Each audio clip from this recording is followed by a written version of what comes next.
Let's take a look at the mechanism whereby whole grains improve health outcomes. There are four main effects of whole grains that lead to better health. Let's take each in turn. First is blood sugar control. Whole grains are rich in fiber, and fiber reduces the postprandial glucose and insulin response, leading to better glycemic control. When we eat a meal that has whole grains and is high in fiber, the conversion of carbohydrate to sugar isn't as pronounced as when we have refined grains.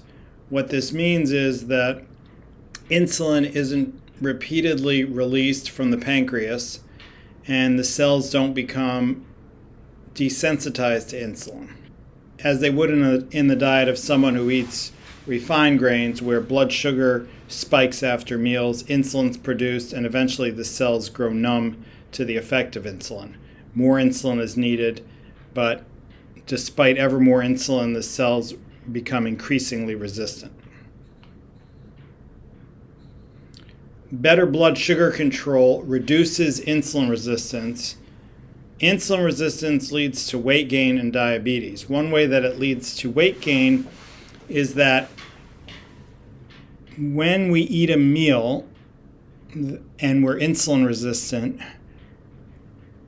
we have no way of getting glucose into the cells. So even if we eat, we'll still feel hungry, so we'll continue to eat more because we can't get the sugar into our cells. So we eat ever more, still feeling hungry. Those calories are not available to be burned as fuel, and instead they're stored as fat. Whole grain intake has been proven to reduce risk of diabetes, which is the end result of insulin resistance. This is the study. It was published in the journal BMJ. It's available in the resources section in PDF format for this course.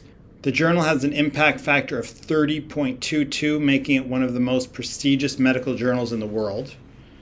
The study was published in July 2020. It was a meta-analysis of 3 prospective cohort studies, including over 194,784 adults who were followed for 24 years. And the results show that with increasing whole grain consumption per day, there is a decreased risk of developing diabetes in the follow-up period. Compared to someone who was not consuming whole grains, consuming just 50 grams of whole grains daily reduced risk of diabetes development by 25%.